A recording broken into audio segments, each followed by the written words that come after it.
Ma femme m'a envoyé un texto, coincé au dîner de ma mère, désolé. J'étais assis 3 tables plus loin avec sa femme.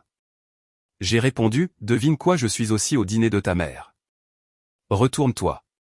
Elle m'a accueilli à la porte avec un torchon encore à la main et un sourire qui m'a touché en plein cœur. La maison sentait le poulet rôti et l'ail. La musique était douce.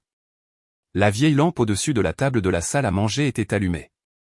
Et le chien a remué la queue une fois avant de se rendormir, comme si tout dans le monde était exactement là où il devait être. Elle a passé ses bras autour de mon cou, m'a embrassé sur la joue et m'a demandé comment s'était passée ma journée. J'ai fait une blague sur les réunions qui auraient dû être des courriels. Elle a levé les yeux au ciel, a reniflé de rire et m'a tiré vers la table.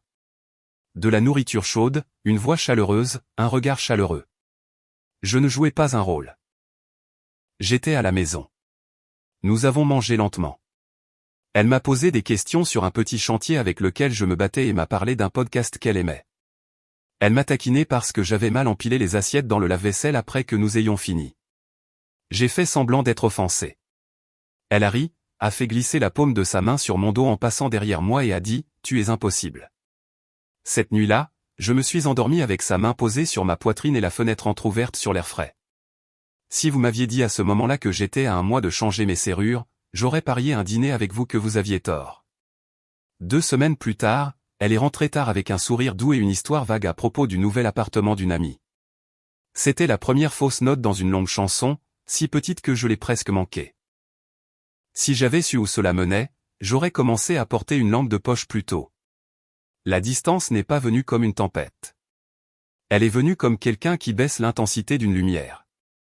Elle a commencé à garder son téléphone face contre le comptoir, l'écran s'illuminant sous sa paume. Quand j'entrais du garage, elle fermait un onglet sur son ordinateur portable d'un geste rapide. L'odeur du dîner était là, mais la chaleur n'y était pas. Une semaine après l'histoire de l'appartement de l'ami, elle a commencé à devenir silencieuse pendant les émissions que nous regardions ensemble. Elle s'asseyait avec moi sur le canapé, mais d'une certaine manière, pas du tout avec moi. Tout va bien, ai-je demandé un mardi alors qu'elle remuait une casserole sans y goûter. Elle a attrapé le sel, en a secoué beaucoup trop et n'a pas levé les yeux. Je suis à la maison. Est-ce un oui ou une réponse passe-partout? Un haussement d'épaule. Je suis juste fatigué. Je me suis appuyé contre le comptoir. De quoi? D'exister, Julien. Tu as déjà essayé. Elle a souri en coin. C'était censé être enjoué. C'est mal passé. J'ai remis le gant de cuisine à sa place. Si tu es épuisé, dis-le. On peut changer de rythme, ai-je dit. Je vais bien. D'accord. Elle a baissé le feu et a finalement croisé mon regard. Pourquoi tu me regardes comme ça? Comme quoi? Comme si tu inspectais une fissure dans un mur. J'ai souri un peu parce que je suis entrepreneur et que les murs me parlaient. Mignon, a-t-elle dit en passant à côté de moi. La vieille tape dans le dos manquait cette fois. Ne commence pas à chercher des significations là où il n'y en a pas, je ne l'ai pas fait. Pas encore. Mais cette nuit-là, son côté du lit aurait aussi bien pu se trouver dans le département voisin. 2 jours plus tard, elle a annulé nos projets avec les voisins à la dernière minute. Je ne me sens tout simplement pas d'humeur sociable, a-t-elle dit, enfilant un pull trop grand et repliant ses jambes sous elle sur le canapé. J'y suis allé sans elle. Notre voisin Laurent, qui plaisante trop quand il est nerveux, a dit, où est la patronne? À la maison, ai-je dit. De l'eau dans le gaz. Il a essayé d'en rire. J'ai pris une gorgée d'eau et j'ai laissé tomber. Quand je suis rentré, son téléphone était dans la cuisine, de nouveau face contre table et vibrant. J'ai tapoté le comptoir à côté avec 2 doigts. Elle a levé les yeux de l'évier. Tu peux répondre, ai-je dit. Ça fait 5 minutes que ça vibre. Ce n'est personne, a-t-elle dit rapidement. Du spam. Un télévendeur insistant. Elle a coupé l'eau. Tu agis bizarrement. Je me suis appuyé sur l'îlot. Tu es bizarre depuis 2 semaines. Je ne fais que rattraper mon retard. Elle s'est essuyée les mains sur une serviette. Ne commence pas. Je suis épuisé. Tu as déjà dit ça. Ses épaules se sont soulevées et sont retombées. On peut ne pas faire ça ce soir? Bien sûr, ai-je dit. Mais nous le ferons. Choisis ta soirée. Le lendemain matin, j'étais debout avant l'aube. J'ai fait du café et j'ai ouvert mon calendrier. J'ai changé notre soirée en amoureux du vendredi en provisoire. J'ai bloqué 2 soirées pour la salle de sport et une pour un dîner avec mon frère. J'ai mis une note sur notre tableau partagé, course désormais divisée semaine par semaine. Reçu agrafé. Je ne la punissais pas, je resserrais juste les vis sur les parties lâches de notre semaine. Si quelqu'un construit des projets parallèles, il ne devrait pas emprunter du bois de ma remise. Ce soir-là, elle est rentrée après 21h. Désolée, a-t-elle dit, entrant d'un pas léger avec un sac trop petit pour être des courses et trop joli pour n'être rien. Clara avait un truc. Je ne pouvais pas partir. Clara, ai-je dit en lui versant de l'eau. Quel truc? Un truc de famille. Elle a pris le verre et a évité mon regard. D'accord, peut-on éviter de me faire sentir comme une délinquante parce que j'ai une vie? J'ai pris une profonde inspiration. Personne ne t'accuse, mais tu as été en retard 3 fois cette semaine, et je vis ici aussi. Si tu es dehors, je planifie mon temps. Si tu es là, je nous planifie. Elle a levé les yeux au ciel. Tu n'as pas besoin de jouer au mal alpha avec le calendrier. Je joue au mal alpha avec le respect, ai-je dit calmement. Le temps en fait partie. Elle a haussé un sourcil à mon ton. C'est ta nouvelle règle? Simple demande. Si tu es en retard, dis de combien. Si tu changes tes plans, ne l'annonce pas après. Et mets tes affaires sur le tableau. Oh mon Dieu. Elle a ri légèrement, un son sans humour. Tu es vraiment sérieux. Je le suis, ai-je dit. Et à partir de ce soir, ma semaine se déroule selon ce qui est écrit, pas ce qui est implicite. Très bien, a-t-elle lancé. Je mettrai aussi mon horaire de sommeil. Mais ce qui est important, ai-je répondu. Si c'est important. Elle est devenue silencieuse. Plus tard, quand j'ai tendu la main vers elle dans le lit, elle s'est éloignée. Pas de façon dramatique, juste assez pour me dire que ce qui importait ce soir, ce n'était pas moi. Le jeudi, je suis rentré tôt avec des steaks. Elle était en appel vidéo, s'est interrompue au milieu d'une phrase quand je suis entré, puis a affiché un sourire rapide qui ressemblait à un autocollant. Salut, je finis dans une seconde. Cool. Elle a fermé l'ordinateur portable 1 minute plus tard et a désigné le sac. Si tu cuisines, je vais prendre une douche. Bon timing, ai-je dit. Je voulais d'abord parler. Elle s'est figée. À propos de quoi? Du fait que tu es ailleurs. Encore ça? J'ai hoché la tête. Oui, encore ça. Elle a frotté son pouce le long de sa bague, distraitement. Je t'ai dit que j'allais bien. Et je t'ai dit que cette réponse ne passe pas, elle a croisé les bras. Tu m'étouffes. J'ai posé le sac. Non, je suis debout ici dans notre cuisine à demander à ma femme si elle va bien. Si ça ressemble à un étranglement, alors quelque chose ne va pas, elle a expiré brusquement. Tu me pousses dans un coin. Les coins apparaissent généralement quand les gens peignent autour d'eux-mêmes. Elle a tressailli. Ce n'est pas juste. Ce qui n'est pas juste, c'est que tu deviennes froide et que tu appelles ça juste de la fatigue. Elle a détourné le regard. D'accord. Je m'ennuyais. Content de l'entendre? La maison, les courses, une autre soirée sur le canapé. J'avais besoin d'un peu d'air. D'accord, alors dis-le. On peut bousculer les week-ends. Te trouver quelque chose à toi. Bénévolat, voyage à temps partiel, excursion d'une journée. Mais m'exclure n'est pas de l'air. C'est une serrure. Je ne t'exclus pas, tu es de l'autre côté d'une porte, en train de parler à travers elle. Elle a frappé le comptoir avec sa paume. Tu es si dramatique. Choisis samedi, ai-je dit d'un ton égal. Nous organiserons quelque chose qui ne soit pas le canapé. Après un instant, elle s'est adoucie. Je suis désolé. J'ai été distante. Ce n'est pas à cause de toi. Tout ici nous concerne tous les deux, lui ai-je dit. C'est comme ça que ça marche à deux. Elle s'est rapprochée et a posé brièvement son menton contre mon épaule. Tu as raison. Samedi. Sortons, et je ferai mieux. Cela sonnait comme une trêve. Cela ressemblait à une pause publicitaire. J'ai quand même cuisiné les steaks. J'ai quand même installé la terrasse et ouvert une bouteille de quelque chose de normal.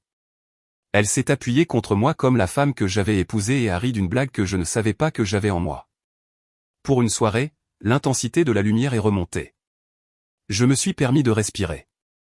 Vendredi, elle était plus que d'habitude sur son téléphone, tapotant tout en regardant une émission avec moi. Quand j'ai jeté un coup d'œil, elle a incliné l'écran sans réfléchir. Je l'ai noté. Je n'ai pas commenté. J'ai ajusté à la place. Samedi matin, alors qu'elle était partie faire un tour au marché, j'ai passé 3 appels. Le premier, à un ami du lycée qui faisait maintenant des boulots discrets pour des gens qui avaient besoin de clarté. Il m'a donné un numéro. Le deuxième, à ce numéro. La voix à l'autre bout du fil était directe, prise affichée d'emblée, calendrier donné sans théâtralité. Le troisième, à mon frère pour déplacer notre dîner du dimanche de chez nous à chez lui. Il a demandé si tout allait bien. Ça ira, ai-je dit. L'homme au travail discret m'a rencontré lundi près de l'ancienne gare. Il m'a montré une maquette de rapport. Horodatage, lieu, avec qui. Pas de bêtises de film d'espionnage, juste une réalité organisée. Vous voulez que je me concentre sur les heures de travail ou les soirées, a-t-il demandé. Les deux, ai-je répondu. Une semaine. S'il n'y a rien, je vous traiterai de gaspilleur. S'il y a quelque chose, je vous appellerai plus tôt. Compris, a-t-il dit et n'a pas sourcillé à mon ton. À la maison, nous avons mangé des tacos sur l'îlot de cuisine. Elle m'a dit que Clara avait changé de salle de sport. Elle m'a demandé comment s'était passée ma journée. J'ai répondu sans ajouter de commentaire. Elle a souri d'une manière qui semblait fatiguée. J'ai demandé si elle voulait faire une promenade après. Elle a dit qu'elle avait du linge à faire. Nous n'avons pas vécu ensemble cette semaine autant que nous avons empilé nos vies côte à côte en essayant de ne pas bousculer les piles. Mon initiative ne s'est pas arrêtée au rapport. J'ai divisé notre budget discrétionnaire sur un document partagé. J'ai configuré mes notifications pour que ces messages n'arrivent qu'avec un son, pas une bannière. Non pas pour ignorer, juste pour éviter un réflexe pavlovien. J'ai déplacé notre sortie du samedi au dimanche après-midi et j'ai fait du samedi le mien. Je suis allé à la salle de sport, j'ai fait ma vidange et j'ai retrouvé Laurent pour des hamburgers. Quand il a demandé où elle était, j'ai dit, avec une amie, et j'ai laissé le reste dans l'assiette. En milieu de semaine, elle est rentrée avec des plats à emporter et ce même sourire prudent. Je me rattrape, a-t-elle annoncé, sortant des cartons d'un sac. Ton préféré. Sympa, ai-je dit. C'est pour quelle occasion? Pas d'occasion. Je veux être gentil avec mon mari. C'est d'accord, ou je dois remplir un formulaire? C'est d'accord, ai-je répondu et je l'ai embrassé sur la tempe. C'était plus chaud que ce à quoi je m'attendais. Pas de douceur, juste de la chaleur. Je sais que j'ai été distante, a-t-elle dit, posant des baguettes devant moi. Je corrige ça. Je vois l'effort, lui ai-je dit. Elle a expiré, soulagée. Bien. Samedi, faisons les choses en grand. On ira en voiture jusqu'au lac. Dimanche, c'est mieux, ai-je répondu en mâchant. Mais oui, faisons les choses en grand. Son visage a vacillé en me voyant changer le jour, puis s'est lissé. Dimanche, alors. Très bien. Le rapport est arrivé dans mon courriel le lundi suivant à 14h07. J'étais sur le chantier, en train de faire visiter une extension de Porsche à un client. Quand mon téléphone a vibré 2 fois dans ma poche, je n'ai pas regardé avant d'être dans mon camion. Puis je l'ai fait. L'objet du message contenait mon nom, son nom, des dates. Le PDF s'est ouvert sur une première page propre. La deuxième page avait des horodatages. La troisième page avait des photos. J'ai vu beaucoup de photos dans ma vie, des chantiers, des réunions de famille, des vacances. Celles-ci n'étaient que des pixels. Et pourtant, elles ont déplacé quelque chose en moi comme une maison qui se tasse sur ses fondations après une longue tempête. Elle, dans un restaurant à 18h30, la tête penchée, la main sur la table touchant celle d'un homme en face d'elle. Lui. Bâti solide, cheveux soignés, souriant comme s'il avait déjà gagné un prix. Une image ultérieure d'eux marchant vers une voiture, trop proche pour deux, simples amis. La nuit suivante, similaire, même endroit, même heure, chemise différente. Les dernières pages contenaient des noms. Son nom était Nicolas. Il avait une femme, Camille. Il y avait une dernière adresse connue et un lien vers un registre public. Rien de dramatique, juste une réalité organisée. Je suis resté assis dans le camion et j'ai regardé le volant pendant peut-être 1 minute. Puis j'ai respiré, uniquement vers l'avant, et j'ai passé 2 appels. Le premier, à un avocat pour commencer les formalités. J'ai fait simple. Pas de politique de la terre brûlée, pas de théâtre. Le second, à une adresse dans un quartier calme près du lycée. Une femme a répondu d'une voix chaude et assurée. Bonjour, ai-je dit. Est-ce Camille? Oui. Vous ne me connaissez pas, lui ai-je dit. Je m'appelle Julien. Cela va vous paraître fou, mais je pense avoir des informations que vous méritez de connaître sur votre mari. Je n'appelle pas pour semer le désordre. J'appelle pour mettre des faits entre vos mains. Une pause, puis, sur la défensive, quel fait? J'ai fait simple. Il rencontre ma femme dans un restaurant près du centre-ville la plupart des soirs vers 18h. J'ai des dates, des heures et des photos. Je peux vous les envoyer, ou nous pouvons nous rencontrer. C'est vous qui décidez. Qui est-ce déjà? Julien, le mari de la femme sur ses photos. Silence sur la ligne. Puis, envoyez une photo. J'en ai envoyé une. 30 secondes plus tard, elle a de nouveau parlé, la voix plus tendue. Où avez-vous eu ça? Observez. Confirmé. Je n'ai pas ajouté de piquant. Elle a expiré comme quelqu'un qui essaie de ne pas réveiller un enfant endormi. D'accord, si c'est vrai, j'ai besoin de le voir. Où pouvons-nous parler? Nous nous sommes rencontrés dans un café cet après-midi-là.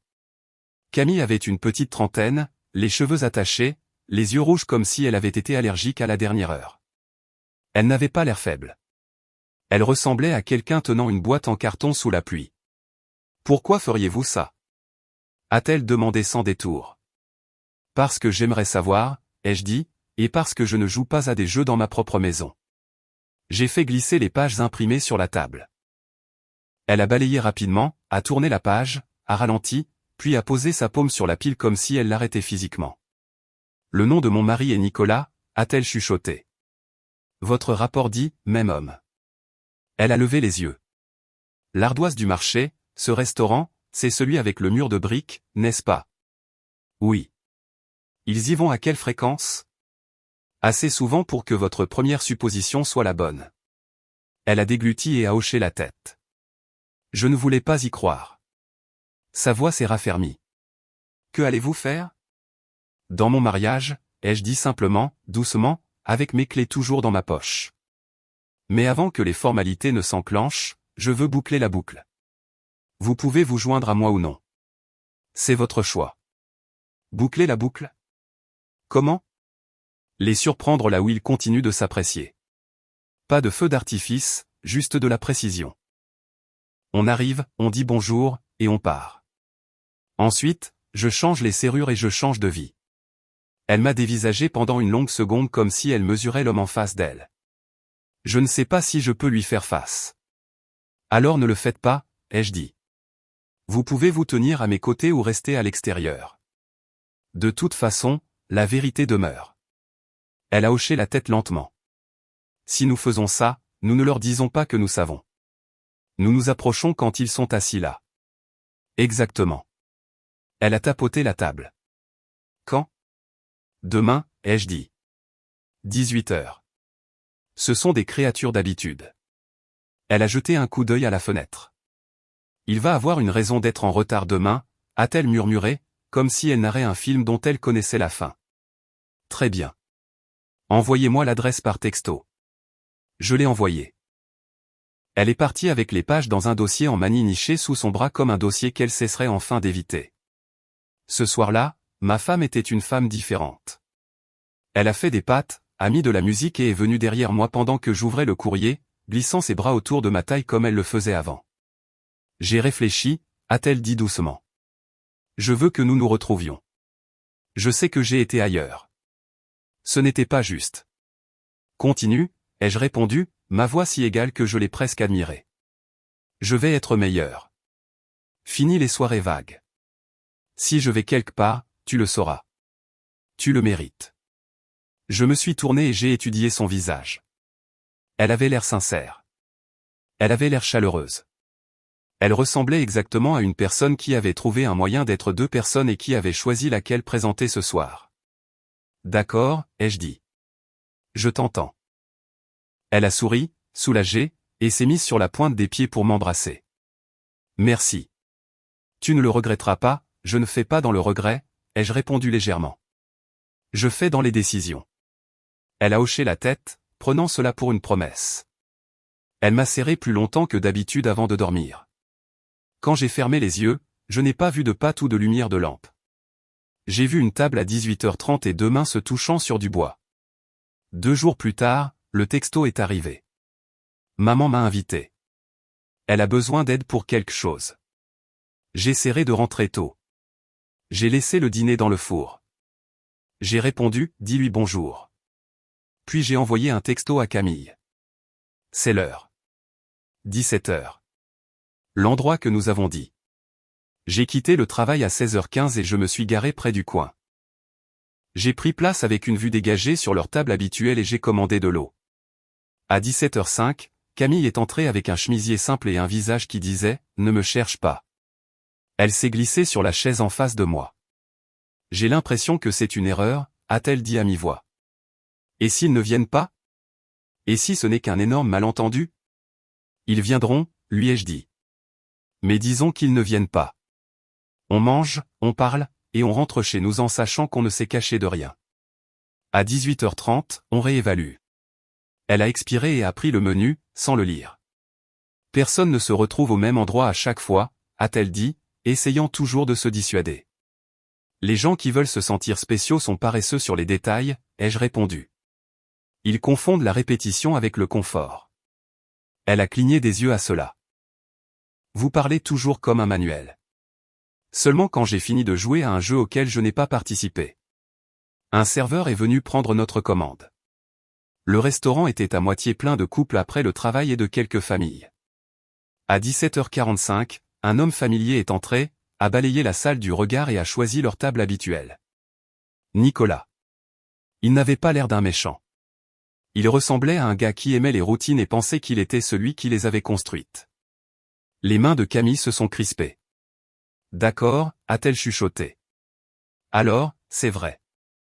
Vous vouliez croire qu'il ne viendrait pas, ai-je dit. Elle a hoché la tête une fois. C'est vrai. Vous n'avez pas tort de vouloir que le monde ait un sens, lui ai-je dit. Vous avez tort si vous pensez pouvoir lui donner un sens en fermant les yeux. Elle n'a pas répondu. Elle a posé sa main sur la mienne sans baisser les yeux, à peine un contact, puis l'a retirée comme si elle avait touché une plaque chauffante. 18 heures sont arrivées et ont passé. À 18h25, mon téléphone a vibré. Un texto de ma femme. Je reste dîner chez maman.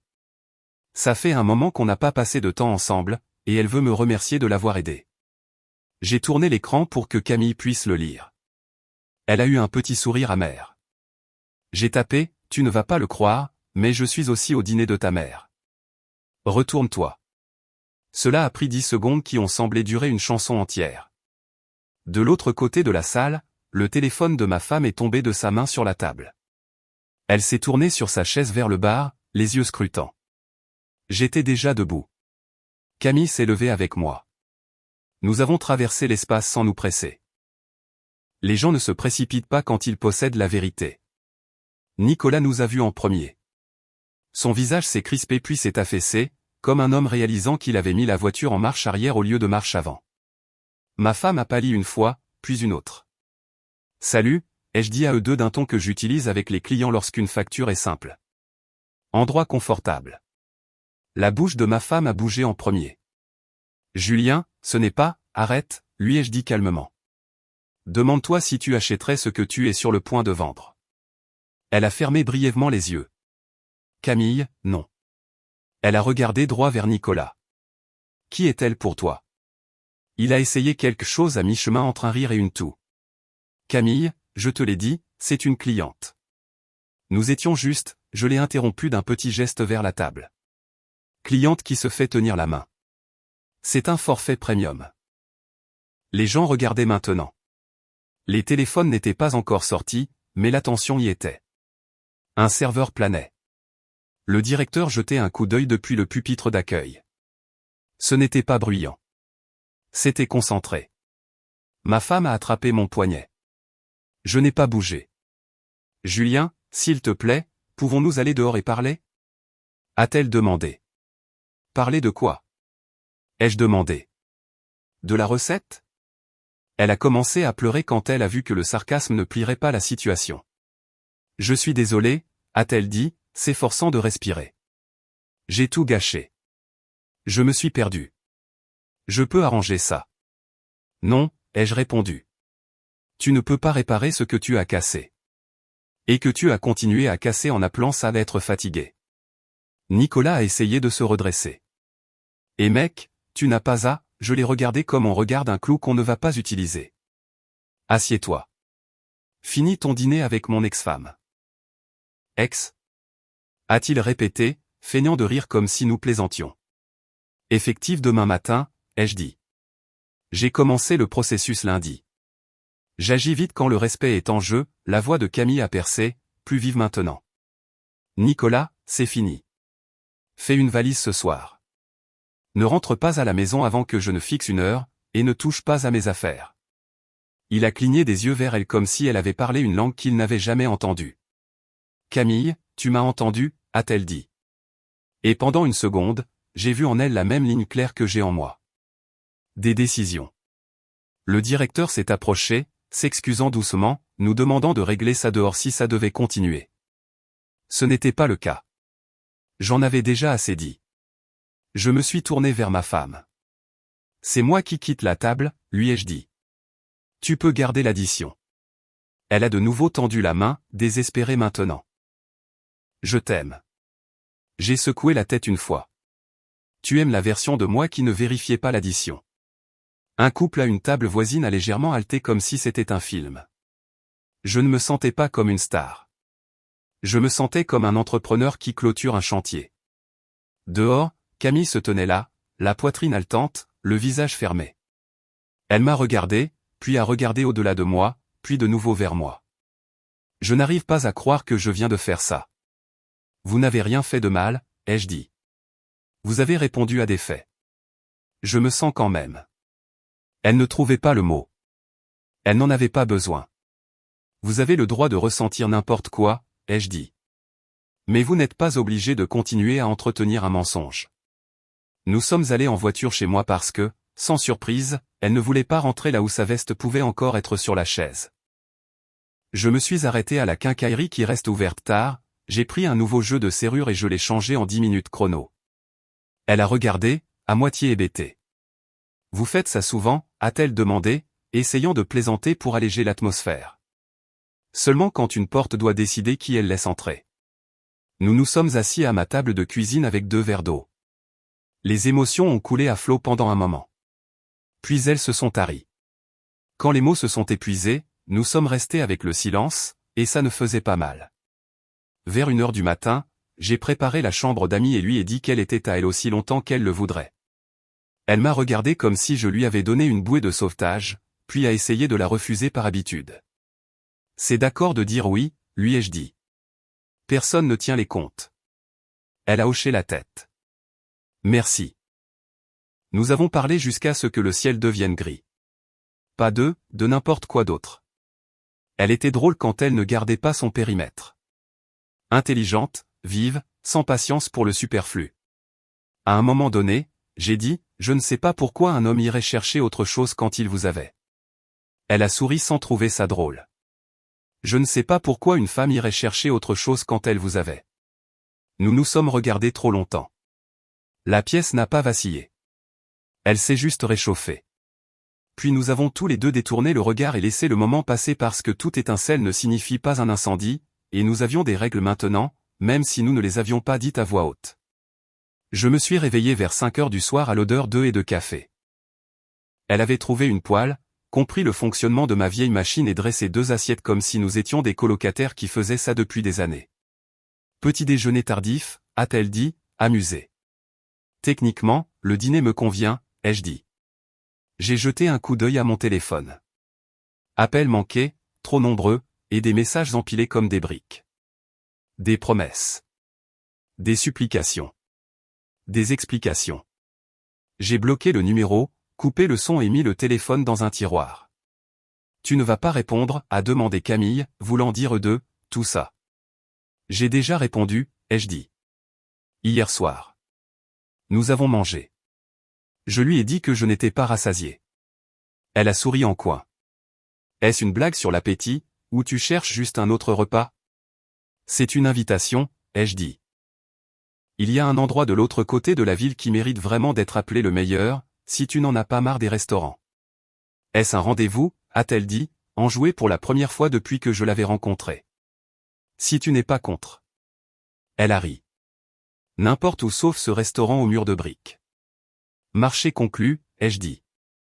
Nous ne répétons pas les habitudes que nous n'avons pas choisies. Nous y sommes allés, nous avons mangé, nous avons gardé le sujet les concernant en laisse courte, puis nous l'avons laissé partir entièrement. Nous avons parlé de son travail à la clinique, de mon équipe, d'histoires de voyages stupides. Si quelqu'un nous avait filmé, il aurait pensé que nous étions à mi-chemin d'une relation qui avait commencé des mois auparavant. Ce soir-là, elle est revenue chez moi comme si c'était la chose la plus naturelle au monde. Ce n'était pas un scandale. C'étaient deux adultes qui avaient été trahis par un scénario qu'ils n'avaient pas écrit, décidant d'écrire le leur. La semaine suivante est passée vite. Les papiers ont été signés. J'ai emballé les choses méthodiquement, lui ai laissé le service de cuisine qu'elle aimait et j'ai gardé ce que j'avais construit de mes mains. J'ai résilié les abonnements à mon nom pour l'ancien logement et j'ai avancé comme un homme qui avait déjà choisi sa route. Elle a envoyé des textos depuis différents numéros quelquefois. Je les ai bloqués sans cérémonie. Elle a envoyé un courriel. Je l'ai archivé. Il n'y avait plus rien à discuter. Tout c'est, je peux changer, avait expiré quand j'ai vu où elle était allée s'entraîner à le faire. Camille est restée avec moi. Puis la moitié de sa garde-robe l'a fait, puis tout entière. Elle a déposé ses propres papiers et m'a dit sèchement qu'elle prévoyait de repartir avec ce qui était à elle et la moitié de ce qu'il pensait être à lui. Je n'ai pas commenté. Je ne jubile pas quand quelqu'un d'autre sort ses propres poubelles. 3 semaines plus tard, la maison s'est installée dans un nouveau rythme. Camille se réveille plus tôt que moi, fredonne sans mélodie pendant qu'elle brouille des œufs et laisse tomber ses clés dans le même bol à chaque fois, comme si elle était née pour utiliser mes affaires correctement. Le vendredi, nous sortons de la ville en voiture sans carte et revenons avec des reçus d'essence et des blagues privées. J'ai changé de camion parce que je le voulais, pas parce que j'avais besoin de prouver quelque chose. Le travail a repris. J'ai embauché un nouveau gars qui aime vraiment être à l'heure. Le chien l'a choisi. Je l'ai laissé faire. De temps en temps, j'entends parler de mon ex-femme. Un ami a mentionné qu'elle avait déménagé dans un petit appartement et s'était mise à un passe-temps qu'elle peut faire seule. Ses réseaux sociaux sont devenus silencieux. Elle a fait une publication publique sur la croissance, puis a arrêté de poster des photos pendant un certain temps. Je n'ai pas regardé. Quelqu'un me l'a dit sans que je le demande. Quand je pense à elle, ce n'est pas avec rage. C'est avec la même émotion que j'ai quand je vois une poutre fissurée. Elle aurait dû tenir, mais elle a cédé. Et maintenant, nous la remplaçons. Un après-midi, des mois plus tard, Camille et moi étions dans un magasin en train de regarder des bagues. Elle en a pris une, l'a reposée et est passée à une autre. Je la regardais, pas de manière cinématographique, mais comme un homme qui sait ce qu'il veut. Prends ton temps, ai-je dit. Elle a levé les yeux. Tu sais déjà, n'est-ce pas? Ouais, ai-je dit. Je l'ai su le soir où tu as dit à Nicolas de ne pas rentrer à la maison. Elle a souri, le genre de sourire qui ne demande pas la permission. Demande-moi. Je n'ai pas fait de discours. Je ne fais pas de spectacle. Je lui ai dit la vérité. Je veux que le reste de ma vie soit construit avec toi. Je veux ta voix dans ma cuisine et tes clés dans mon bol. Dis oui. Elle a ri et pleuré en même temps, ce qui est une astuce que je ne recommande pas à moins d'être sûr. Oui, a-t-elle dit. Nous avons quitté le magasin sans rien annoncer à personne. Nous nous sommes arrêtés à un kiosque à burger et avons mangé dans le camion, les vitres baissées. Le chien dormait à la maison. La maison était propre, les serrures étaient neuves et la table était à nous. Si vous cherchez la partie où je retourne avoir une dernière conversation avec mon ex-femme, vous allez être déçus. Il n'y en a pas eu. Les derniers mots que je lui ai adressés étaient dans ce restaurant. Tu aimes la version de moi qui ne vérifiait pas l'addition. Cette phrase tient toujours. Je la garde dans ma poche comme un outil. Elle me rappelle ce que j'accepte et ce que je n'accepte pas. Les gens me demandent comment je suis resté si calme. Ce n'est pas du calme. C'est de la clarté. Vous tracez une ligne, vous la faites respecter, et vous laissez le désordre à celui qui l'a créé. Oui, j'ai engagé quelqu'un pour m'apporter des faits. Oui, j'ai établi des règles avant d'avoir des preuves. Ce n'est pas de la mesquinerie. C'est de l'entretien. Si vous voyez la fissure tôt et que vous étayez le mur, vous sauvez la maison. Parfois, cependant, la fissure vous dit que la maison doit être démolie. Quand c'est le cas, ne restez pas là à demander au mur de plâtre de s'excuser. Ma fin n'a pas été un feu d'artifice. Elle a été propre. Elle a perdu ce qu'elle voulait le plus, le confort sans la responsabilité. J'ai repris ce qui comptait, mon temps, mon nom, ma paix. Et maintenant, quand je rentre du travail, la lampe est allumée, le chien remue la queue, et Camille m'accueille à la porte avec un sourire qui me touche en plein cœur. Je ne suis plus aveugle. Je ne suis pas méfiant. Je suis simplement un homme qui sait que le respect est la première chose à passer la porte et la dernière à partir. Le soir où nous avons trinqué à nos fiançailles à notre table préférée, le serveur a demandé si nous célébrions quelque chose de spécial. Camille m'a regardé. Je suis resté calme et j'ai dit, oui. De bons choix. J'ai levé mon verre. Je n'avais pas besoin de dire quelque chose d'intelligent. J'avais déjà dit la seule phrase qui ait jamais compté à la seule personne qui avait besoin de l'entendre. Et juste comme ça, la boucle était bouclée. Pas avec un grand bruit, mais avec une décision.